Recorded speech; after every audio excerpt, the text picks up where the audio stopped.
are watching Bobby Allison fend off Neil Bonnet in the first of the twin 125-mile qualifying races as Joe Milliken pits. That will establish the field tomorrow. 14 cars to qualify from this first race. There's Bobby Allison in the back straightaway. He's on the pole. Darrell Waltrip is outside of the front row. Those positions are established, but he's using this race to check this car out. This is the first time this week they've had the chance of a multiple draft, and of course all these drivers are trying really hard. There we see Dale Earnhardt, car number 2, closely followed by Ricky Rudd. This is going to be a very critical year for Ricky Rudd, rookie 3 years ago. Earnhardt in 4th, Rudd in 5th, 5 cars in the first draft. Second place competitor challenging the leader, Neil Bonnet, the younger member of the Alabama gang. His mentor up in front, Bobby Allison, as they search out the first turn another time. Mentor on occasion, and on occasion like this, tormentor. There they come off turn 2. A very tricky part of the course today. A very strong headwind. They're running into a strong headwind now, and it's definitely making these cars a bit edgy as they come through 1 and 2. The third place car, David Pearson, another winner at Daytona, struggles right in there with these leaders. Better than 190 miles per hour. Allison draws away by about 3 car lengths in that car that has been in such demand this week by the press. The Pontiac Le Mans, which is on the pole, the only car of its kind. Everybody's been talking about it. Bobby Allison's been taking it all pretty calmly. This is another critical year for Bobby Allison. He's been racing for an awful long time in NASCAR, Grand National Racing, and he's never won the national championship. This might be the year for him to do it in that supercar.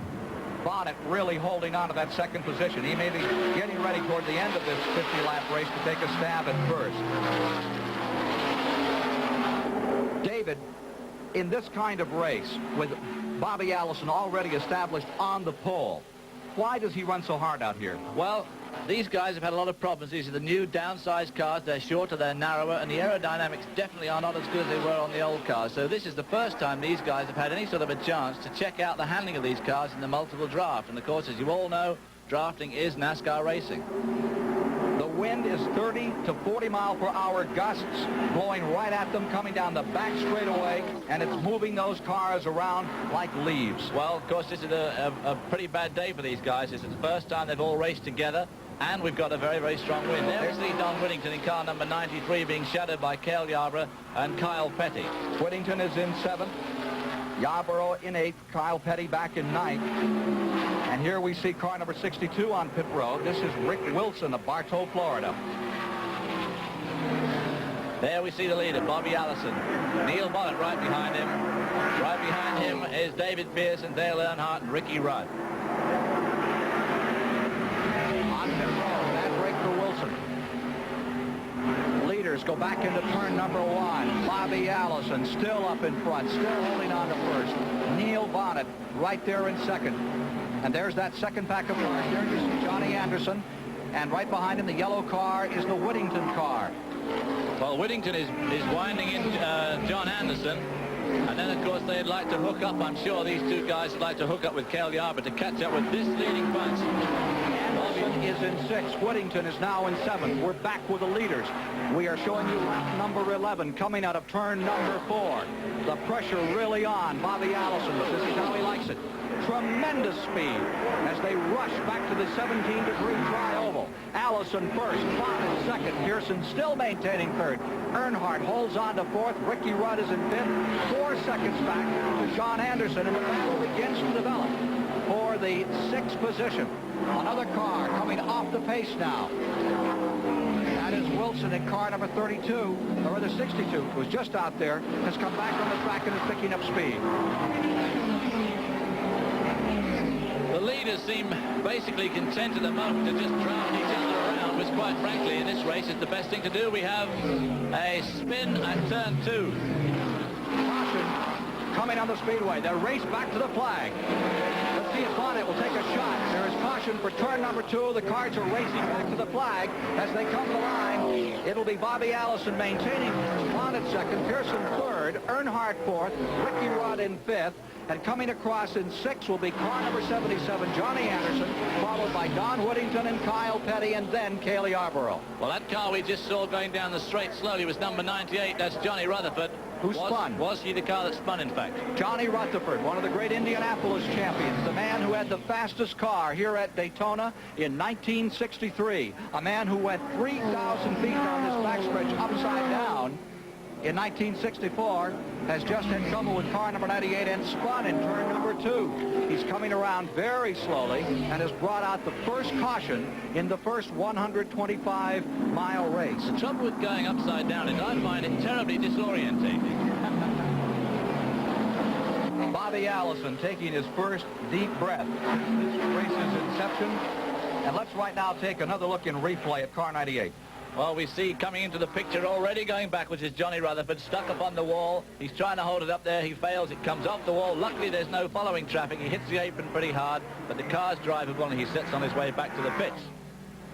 Johnny Rutherford had a very fast time. And remember, they take 10 cars that have had fast times, and they will make the field as well. So Rutherford may be in it. We'll be back with more from Daytona in a moment. Gillette foamy thick and rich enough to restrain this rushing. Under green, midpoint of the first Daytona qualifier. Bobby Allison first, Bonnet second, Johnny Anderson third. And there running in fourth is Ricky Rudd, followed closely by David Pearson, Dale Earnhardt, and Don Whittington, hanging in there well for a road racer. Halfway in the event, 14 cars to qualify. Bobby Allison stays out in front. There's John Anderson running in third, making his second Daytona Super Speedway start. In the middle, Neil Bonnet. And there we see Rudd and Earnhardt and David Pearson bringing up the rear. Those three want to try and get hooked up together to try and bring themselves up to these three leaders. Beautiful battle to the lead. The Alabama gang, 1 and 2. Driver formerly out of Massillon, Ohio. Running now in third, John Anderson. There you see Dale Earnhardt in his own battle. Field coming down out of turn number 4. There are the leaders. As you can see, it's not all that far back to Ricky Rudd. And if Pearson and Earnhardt can fix up in a draft, pull themselves up on Ricky Rudd, turn it into a 3-car draft, they could maybe close the gap on the 3 front runners. There's that battle for 5th, being led by Dale Earnhardt with 6th spot belonging to number 16, Pearson, followed by Whittington. Remember, this Johnny Anderson up in front in the 3rd position, number 77, nearly won one of these 125-mile qualifiers last year. He stayed in front most of the way, then had trouble in the last 10 laps, and he nearly won Talladega. A very good driver who cut his teeth in the Midwest. Out in Indiana, Illinois, Iowa short tracks. Moved on to ARCA, came here, ran 3 races, won an ARCA race, knows his way around this 2.5-mile tracks, and now is trying to make his way into Grand National Racing. He's third in number 77. Cale Yarborough. Well, Cale Yarborough hasn't been having a happy race at all. He's been running off the pace. He's been up in the top 10, but that's not the sort of place that Cale Yarborough likes to be. He likes to be up there in the top couple of cars, and he's coming into the pits now. Obviously some problem. He will have to sit on his time and start out back in the Daytona 500 tomorrow. He had a very good time in qualifying. Cale Yarborough at 192.320. Remember, they take 10 fastest who do not make it into the 14 positions from the twin 125-mile races. 28 positions available in these two 125-mile events. Well, we have a report that Cale Yarborough has a flat tire. Here we see him coming into the pits. Yeah, that right rear is flat. You can see it flailing around there. The 1968 and 77 champion having trouble here in the qualifier today. Still has a very good time and should be in that Daytona 500 come tomorrow. 23rd running for over $700,000. Yeah, he turned a lap at over 192 miles an hour in qualifying. Oh, we have trouble in turn number 2. Johnny Anderson, flipping the 3rd place car, has crashed on a turn number 2. Anderson's car totally destroyed. You could see his arm out of the car as the car was rolling side over side. Safety crews on their way to car number 77. Anderson running in a very tight draft with the front 2 cars. Caution naturally on the track. And the Harry Hyde car at more than 190 miles per hour has come unglued in turn number 2. Well, it's absolutely incredible how a car that weighs 3,700 pounds can just fly through the air like a leaf. It just hit the grass, tripped over something, turned itself over, and then it all hell broke loose. It rolled, went end over end, and as you can see, he's come down upside down. We're going to have an opportunity to look in replay at those front 3 cars as they exited turn number 2 here at the 2.5-mile Daytona Speedway. And John Anderson's car, something happened to it, trying to extricate Anderson from the car. Here's David Hobbs. Well, they're coming off turn 2. They're just turning into a strong headwind and lapping that slower car, which is upsetting the air. Anderson just gradually loses control. The back of the car comes round, hits the grass, and lifts the inside. And once it's up, the air gets under it and just lifts the car in a reverse roll. And then it starts to roll a front roll. End over end, crashing down onto the roof.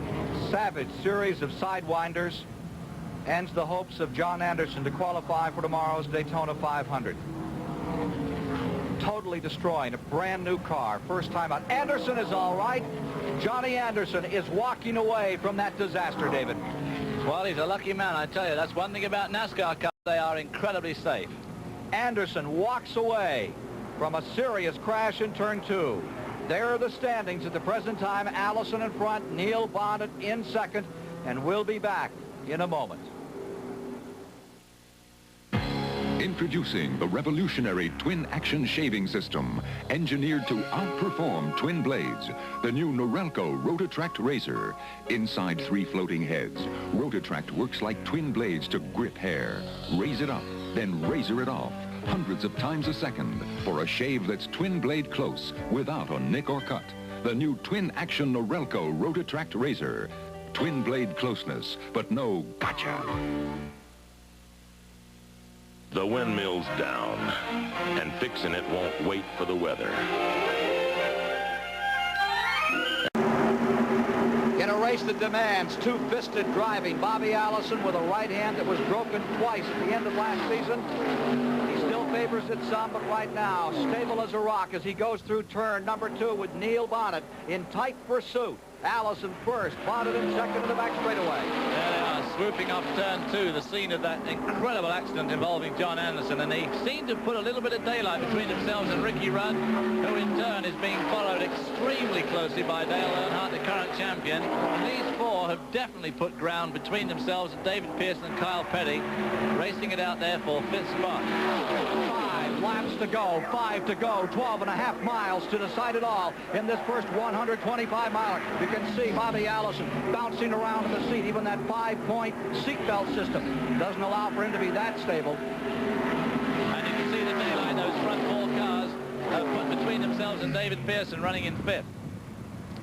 All right, they're down to it. Neil Bonnet in the 2nd spot, and they try to draw away. They have about a 12-car length advantage over the 3rd-place machine, Ricky Rudd, who is being challenged by Dale Earnhardt. Erased that. Ricky Rudd in the draft, pulls up on Bonnet again. And here comes Earnhardt. Dale Earnhardt thunders down the inside. He goes into 3rd. 4 laps to go, this time by in this 125-mile qualifier. Kyle Petty still holding on, looking terrific out here today. Running that 6th position around David Pearson back to 7th. Crowd pensive, waiting, knowing that on this countdown of laps, we're in for a sensational finish in this first 125-miler. Well, Dale Earnhardt's one of the toughest drivers out there, and he's now running in 3rd spot, trying to make ground on Pearson, Allison, and Neil Bonnet there, running in 1st and 2nd place. Kyle Petty in 5th, Pearson back to 6th. The struggle breaks down into 2 groups. 1 for the lead, 1 the battle for 3rd place. There's Ricky Rudd coming up again. Ricky Rudd in the Dyard Racing Team machine goes back by Dale Earnhardt. Meanwhile, up in front, Bonnet begins to turn the screw a little tighter on that lead machine. Number 21, Bonnet, closes on Bobby Allison in turn 4. Trouble in the back straightaway. Car upside down, sliding way down the back straightaway. One machine getting upside down and sliding. Connie Saylor in car number 4 has gone upside down. The Johnson City, Tennessee campaigner in an Oldsmobile has slid almost 2,000 feet after getting in trouble in turn number 2. Connie Saylor, who started his Grand National campaign in 1978, in trouble. Let's look at it in replay. It looks like he was tagged at the start of that, David, and look at that car fly. Well, as they come off that turn 2 again, the car spun around, and when it started to go down the road backwards, for some reason the rear got off the floor, and once it was up, the air gets underneath these machines and just flips it right over onto its roof and slides down the straightaway there. Luckily no fuel leakage, otherwise those sparks from the roof would have obviously caught fire. The fuel cell doing its job as Connie Saylor has had a serious crash again coming out of turn number 2. The race is going to end under caution, and Saylor is walking away. Another disastrous crash, and Connie Saylor extricates himself and walks into the infield. Another vivid demonstration of the incredible strength of these 3,700-pound NASCAR cars. Here we see it again. As you can see, those cars are very close together, and it looks like he's just tagged as they come off too. Then you see the car just spins around and lifts itself up into the air, does a graceful roll, comes down on the roof, and just continues at almost unabated speed, probably still doing 115, 120 miles an hour down that backstretch. Luckily, everybody else missed him. He took a diagonal run across the road on the roof, and everybody else following up luckily missed him. The GC Spencer car destroyed. Connie Saylor, again, is all right. It is the second car that we have seen attempt to fly coming down the back straightaway here in this first 125-mile race. This race is ending in a caution after Connie Saylor's car has parts strewn all down the back straightaway here at the Daytona International Speedway. Well, this will be realizing the fears of many of these drivers this week. These cars are less stable than the older models. They're shorter, narrower. Their aerodynamics aren't so good, and it looks as if their fears could be well-grounded. Checkered flag is out for Bobby Allison. Allison wins it. Look out for him tomorrow in the Daytona 500, which you see starting at noon Eastern Time here on CBS. Allison winning the first 125-mile qualifying race. There is more to come, and we'll continue with the CBS Sports Spectacular after this word from your local station. From the tranquility of the Speedway's Lake Lloyd, let's join Ned Jarrett in victory lane with the gentleman who has just won this first qualifier. Bobby Allison crawls out of his winning car, getting his safety paraphernalia where it belongs. Bobby, congratulations on a good run. Well, thank you, Ned. The car really ran good all day. I'm really pleased with how it performed, and of course it's a pleasure to have that Waddell Wilson engine up front to pull me down those straightaways and pull this car all the way around the racetrack. Bobby, there's been a lot of talk this week about the handling of these cars. Yours is a little bit different. How did, you said it handled okay. How did the others look? Well, Neil Bonnet looked awful good, and, you know, Ricky Rudd, I think, did a tremendous job.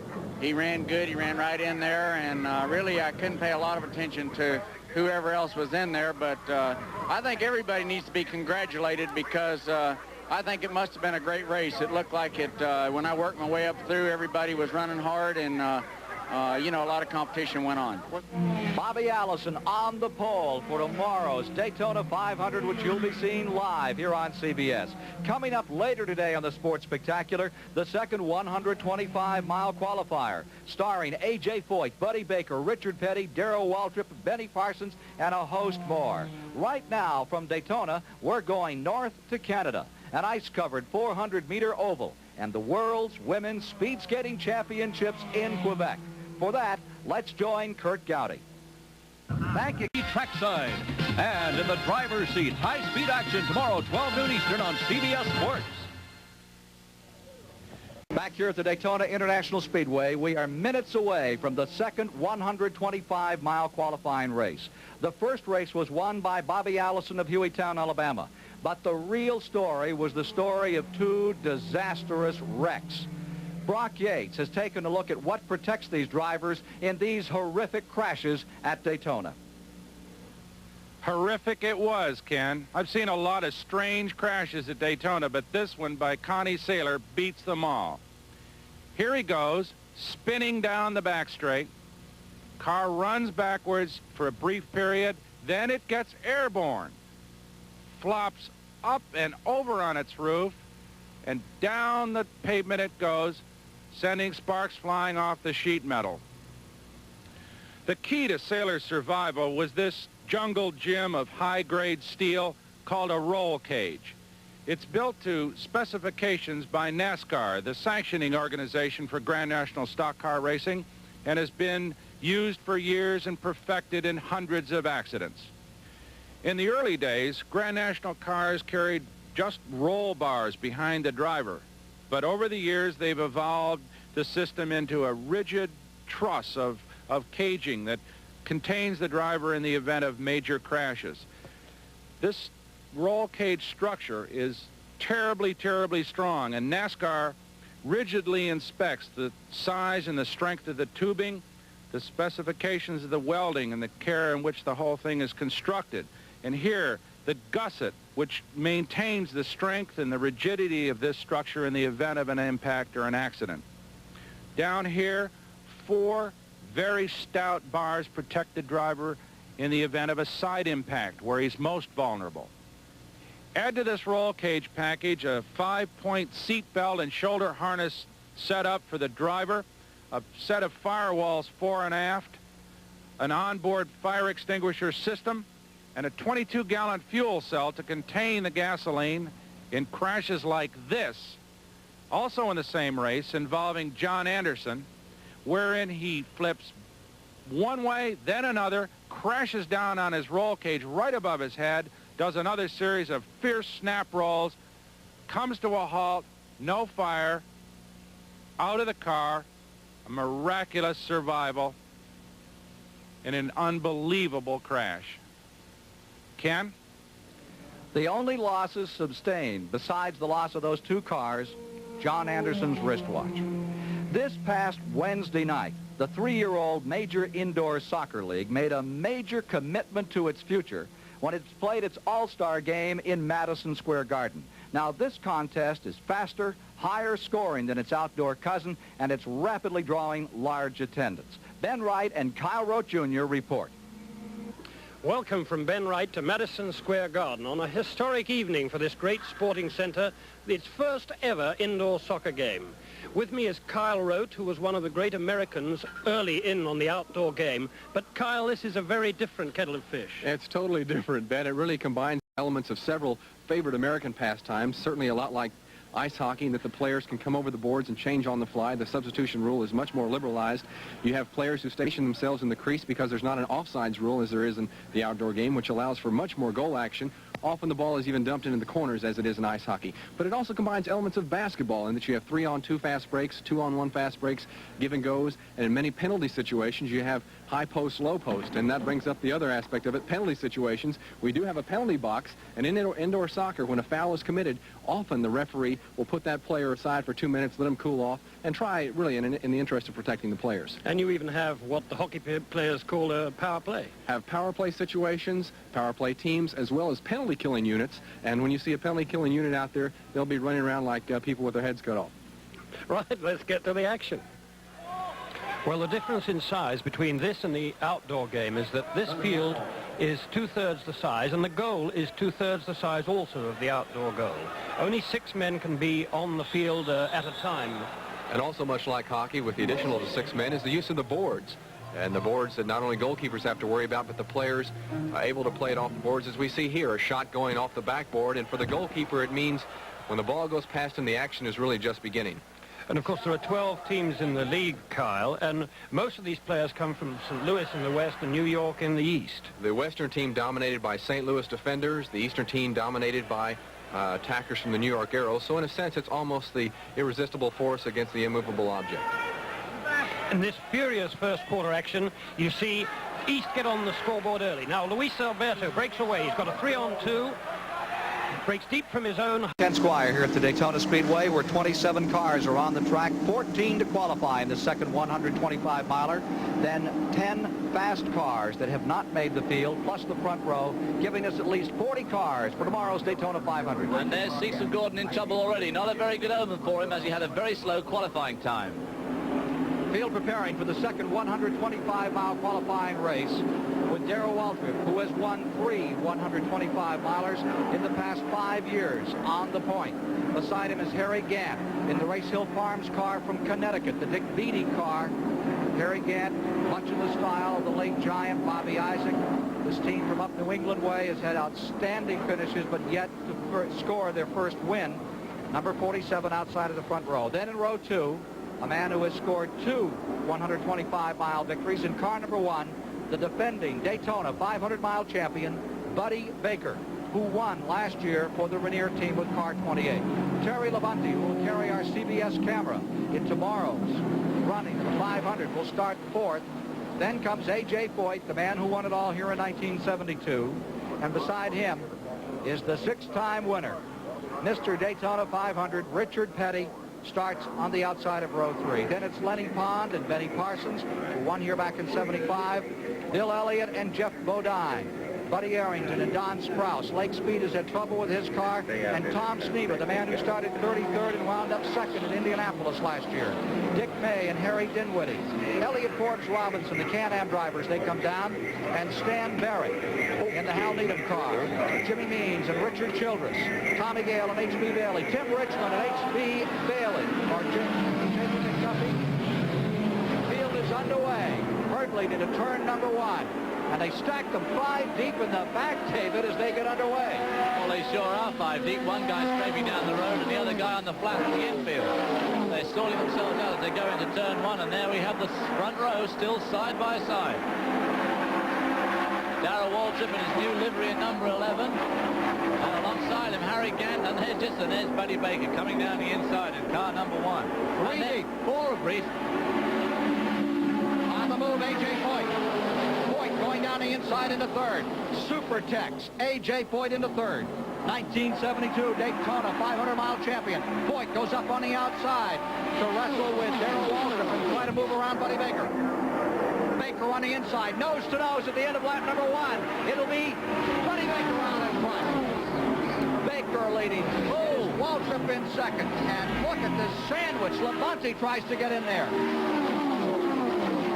Absolutely side by side as they went out of the tri-oval, just touching each other and just scraping the wall there, I think, was Darrow in number 11. Waltrip on the outside, hangs in. A.J. Foyt stays right with him. Labonte comes back on the inside and tries to move up some ground. Number 24, Cecil Gordon, pulls on pit road. Field coming around to complete lap number 2. Who won the fastest 500-mile race in history 1 year ago here on this 2.5-mile high bank track. Buddy Baker is in front, but here comes Waltrip down the inside. Waltrip goes down in front. Darrell Waltrip of Franklin, Tennessee, now your leader. He's never won the Daytona 500. He'll sure be trying tomorrow. Now A.J. Foyt presses on the inside, but Baker drives away. Baker back into 2nd. Number 24, Cecil Gordon with problems, overheating. A.J. Foyt putting on a heck of a display here, running in 3rd spot as Buddy Baker pulls out, and A.J. Foyt pulls out to try and get by both the leaders. And Buddy Baker pulls A.J. Foyt down alongside Darrell Waltrip, but not this time. Waltrip fights off Foyt, but lets Baker through, and it is Foyt falling back as Harry Gant goes to 3rd. Foyt falls to 4th, and moving up on the outside is car number 15. Slicing his way through, Benny Parsons, his new colors for Bud Moore. Time that 50 went to victory lane here was with Bobby Allison at the controls for Bud Moore. Back there in 7th place is Richard Petty, running his usual high line around the banking as Buddy Baker again leads this race. They come up turn 2, which is proving to be notoriously difficult today because of the strong wind blowing up the straight, upsetting these cars. They come down off that high bank turn 2. Waltrip back in front, Gant into 2nd. Here comes Benny Parsons into 3rd, falling to 4th. His car number 1. Buddy Baker back to 4th. A.J. Foyt is in 5th. Benny Parsons also driving a Ford like Neil Bonnet. And we've seen that these Fords, in fact, seem to draft pretty well against these GM products with the new downsized cars. Waltrip. Oh, and a crash there. Number 49. Dinwiddie. Harry Dinwiddie slams the wall. Bouncing back into the track, but luckily he was running at the tail of the field and there's no one to follow him up. Harry Dinwiddie trying to get it under control and brings it down. Dinwiddie in big trouble as he came out of the 4th turn. They are under caution. That is a really bad place to have trouble because that's one of the places where the wall comes at right angle to the track, and if you hit it very, very hard. 2 drivers in practice out here crashed in that same turn. Stan Barrett crashed at 190 miles per hour in the Hal Needham Burt Reynolds car in practice, and earlier one of the Richard Childress cars crashed in the same place and just demolished the machines. Well, these guys are all racing for the field for the flag. This is one of the inequities of NASCAR racing. These guys have got to race past the crash to take the flag. Baker will take the flag. Waltrip will be 2nd, Parsons 3rd, Gant 4th, Labonte 5th, Petty 6th, A.J. Foyt 7th, and across the line in 8th was Tom Sneva. Knoxville, Tennessee. Harry Dinwiddie still in his automobile. Look and replay at what happened here. Well, he comes off the turn there, turn 4, slides across those service roads, lifts off the road there, slams into that retaining wall, which is governing that part of the pits in the field hospital, bounces back across pit entry, up onto the track, swings round again, and slides back down into the infield. As I said, luckily no one was following him, so he had a pretty clear run. Misfortune has followed Dinwiddie. He made his first effort in Grand National Racing, Riverside, California, failed to qualify, and now has been injured here in this 125-mile qualifier. 14 laps remaining in the second 125-mile qualifier with the lead ping-ponging among 7 drivers.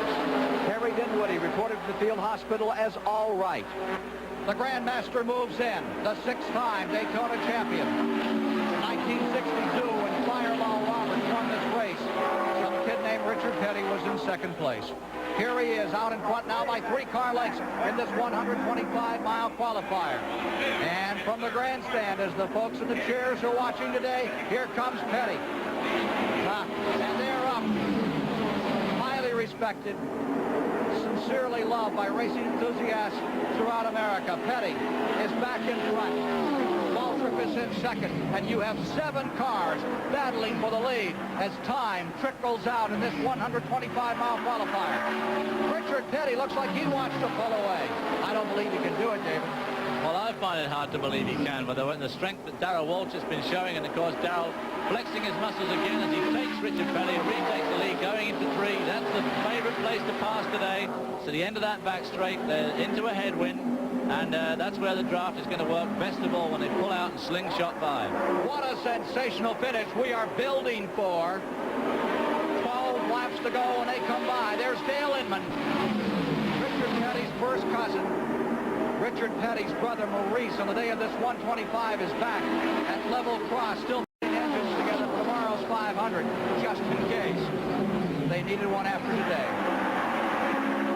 Third is Buddy Baker. The speed just fantastic. The driving incredible in these brand new, shorter, narrower, but same weight automobiles. A year ago as far as weight. Here's Baker down the inside. Buddy Baker pressing, goes into second place. An unrelenting Baker who will be trying for his second straight Daytona 500 victory after trying from 1961 on to win this race. Waltrip in first, Baker in second, Petty on the high side through the tri-oval. Back to turn 1.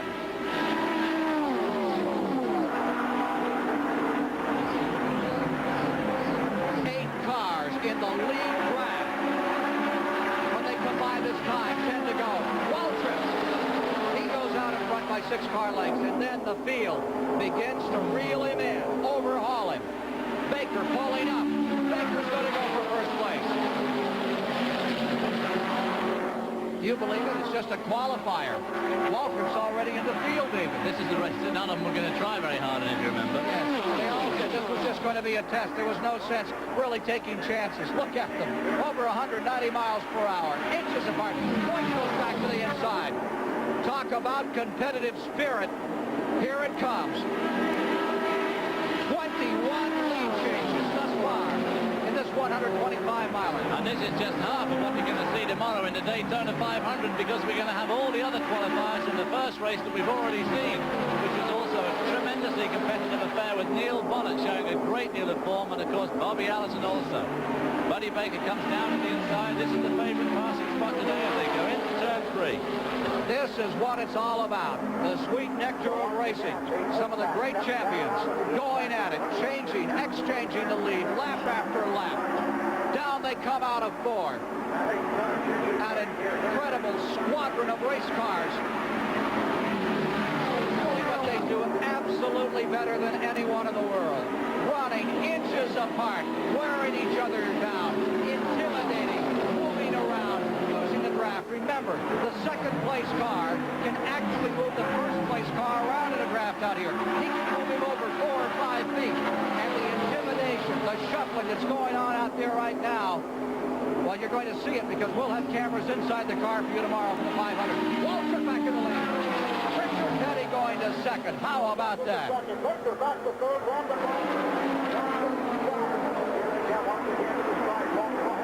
Benny Parsons back there in fourth spot, but I certainly wouldn't discount him with 9 laps to go. Benny Parsons showed a lot of form early on in this race, and he could be just biding his time. And right behind him is Richard Petty, then Terry Labonte in number 44. Terry Labonte, who drove so incredibly well at Riverside just 4 weeks ago. Some of the back of the field coming by now. Leaders coming down out of the first and second turn area with 8 laps to go. Richard Petty still there. Always asleep for him.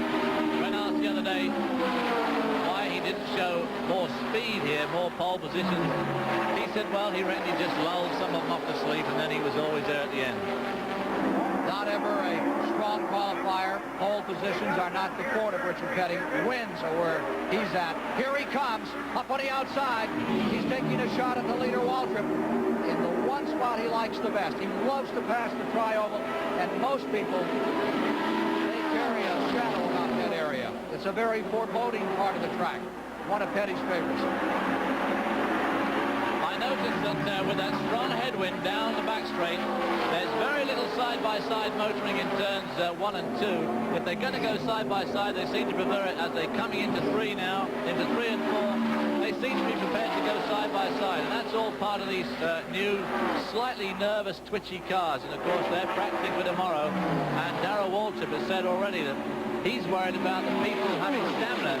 These cars are difficult to control. They're going to have to work very hard tomorrow. And he's worried that some of the slower guys are going to find it very hard work for 500 miles. I think he's worried he's going to find it hard work himself for 500 miles. 6 laps to go. Count on toward the finish. Petty had the lead briefly. Waltrip has taken it back. 5 laps to go this time by.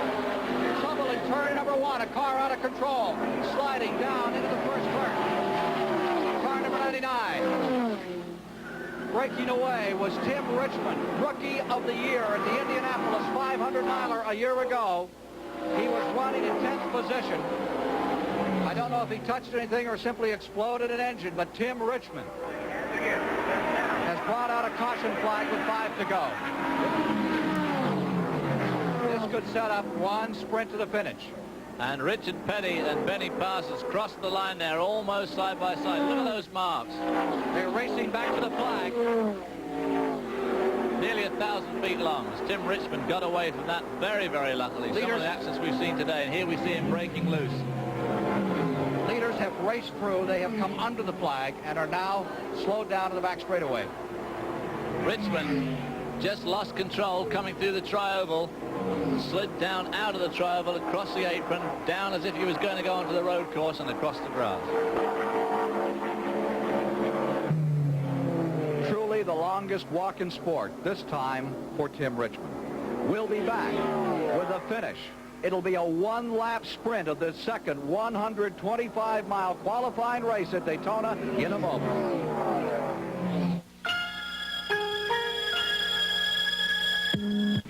Training the Amtrak way. The CBS Sports. The Daytona 500 live on CBS Sports Sunday, February the 15th. Don't you miss it. See Darrell Waltrip and all the top drivers tomorrow, 12 Eastern on CBS Sports. Getting ready for one finish that may demand widescreen coverage, David. Well, they'll probably be running about 5 cars wide. Pace car is coming in. Green is about to go out. This is it. 1 lap to go. They finish the 49th. Move into the 50th. Waltrip pulling away. Petty gets a very smooth start. Parsons in third. Going fourth is Baker. Boyd is in fifth. Labonte jumps to the inside. Labonte trying to pick up some spots as they hurdle down into turn number 1. Waltrip pulling away. Here comes Parsons down the inside. Petty falling to third. Baker in fourth. A.J. Foyt and Terry Labonte, the Texans, side by side as they go down that back straight. And look at that. Labonte sliding up into 4th spot. Photo finish camera is in position. Here they come for the finish. Petty on the high side. Benny Parsons is out in front. This is it. Racing for the World the center of speed, down the line, throwing a block is Parsons. He tries to hold off Baker. They're coming across. Waltrip does it on the inside. Waltrip went down in the grass, right down to the apron, and made a move to take it all. For a guy who said these races didn't mean anything, which is exactly what he told David and I this morning, Waltrip looked like he got a little serious at the finish table. Waltrip really stuck his neck out there. He got his inside wheels on the flat apron of this track, and he's got 2 wheels on the bank and 2 on the apron, and that really unsettles these cars. Boy, his banker's going to be happy about that one. Let's take a look at that photo finish another time. Now you see them coming in. There's the move to the inside. Benny throws the block on him, moves down. There's no way a car can get between him and that white line. And look at Darrell. He's on the apron there at the bottom of the track as he squeezes Benny up and just beats him out. Old Benny will be, language will be blue in that car. What a preview for CBS's Sunday flag-to-flag coverage of the Daytona 500. Let's go to Ned Jarrett with the winner. Waltrip pulls it into Victor Lane with a big smile on his face. You must like our CBS cameras, Darrell. The second time you've been here within a week. Well, let me tell you, that was not a routine win, I would say. I knew when that caution come out there at the end that I had my hands full because the whole pack was going to be on me. And that was a little bit of a daring move at the finish line, but the car is working pretty good, and I thought I'd be okay. So I'm just tickled to death. Junior and all this Mountain Dew crew is just doing me one swell of a job, and I couldn't be happier. Darrell, some people thought that you might have backed off and let Parsons go by so you could pick up the draft and shoot back past him. Well, that's exactly right. When they draft, there's so much headwind that the other cars will really run up on you. And so I knew that somebody was going to get by. I wanted one car to get by, and then I wanted to fall in behind him. And Benny couldn't have been a better car because his car's a little box here, and he couldn't run quite as quick as I could, I didn't think. And I didn't know if I was going to have room to get by or not. That was the only thing I was worried about. Darrell, how about these cars now? You have some experience with them in this 125-miler. Do you feel better about them? Not really. The wind off of 2 over there absolutely scare you to death. And the car just jumping and turning sideways, it was really quite a ride. Well, he gave it quite a ride, and he wound up in victory lane. One more look at the finish here, Ken, and we see Darrell Waltrip below the white line, just hugging the edge of the banking. At this point, I'm willing to bet the car took over, and wisely, Benny Parsons gave him racing room, lost the battle, but maybe won the war for all of them. And there are the final standings. A.J. Foyt winding up in 5th, Richard Petty in 4th, Baker 3rd, Parsons 2nd. As an observer, I would say that perhaps Darrell Waltrip made a bad call. He could have wiped out about 7 automobiles in a 125-mile qualifier, and there are no backup machines here that could be rebuilt in time for the 500. Well, in the interview, he called it a daring move. I suspect that there's about 9 drivers out there who won't be using that same word right now. I think myself, as I said in the tape, he stuck his neck out. It was a bit of a foolhardy move. The car definitely got away from him there, and if Benny Parsons hadn't given him room, there could have been a tremendous crash right here on the start-finish line. Another one of those controversies that comes up annually when they prepare to run the Daytona 500. But now we're down to it. The 23rd annual Daytona 500. 42 cars, 21 rows of machines will be rolling starting at 12:15 tomorrow, and you'll see it all live on CBS. Now, there's your starting front row. Bobby Allison driving the car that Buddy Baker stormed to victory in 1 year back. Alongside is Darrell Waltrip, still looking for his first victory. Then in row 2 is Neil Bonded and Benny Parsons. Row 3 will be Ricky Rudd and Buddy Baker, last year's winner, now driving for Haas Ellington. Coming to row 4 is Dale Earnhardt, the young national champion, and the 6-time champion Richard Petty. Row 5 is the Silver Fox, David Pearson, and flanking him, the 1972 champion, A.J. Foyt.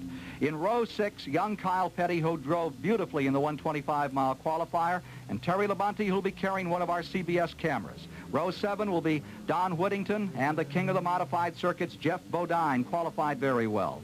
Row 8, Dave Marcus and Bill Elliott. Row 9, Ronnie Sanders and Richard Childress. Then moving back into row 10, Ronnie Thomas and Buddy Arrington, while in row 11, there's the guy that's won the Offshore Powerboat Championship last year, Bill Ellswick, and the Hal Needham Burt Reynolds car driven by Stan Barrett, qualifying in row 11. The 12th row is Ned's son, Glenn Jarrett, and Bruce Hill. Row 13, longtime campaigner James Hilton and Jimmy Means from Alabama. In the 14th row, Jody Ridley, last year's Rookie of the Year, and Tommy Gale. Row 15, now take a look at that. There's Cale Yarborough starting back in the 15th row alongside Minnesota's Blackie Wengren. He's got some driving to do. In row 16, Harry Gant, a really strong campaigner in Lenny Pond. And row 17, note this, Donnie Allison is starting in the exact same position that his brother Bobby did when he won this race in 1978, and flanking him is Joe Milliken. The 18th row, Indianapolis champion Johnny Rutherford and Bill Harvey from Florida. Row 19, Elliott Forbes Robinson, and California's Richard Brooks. Row 20 is Don Sprouse and the Indy Rookie of the Year last year, Tim Richmond, and there is an additional row.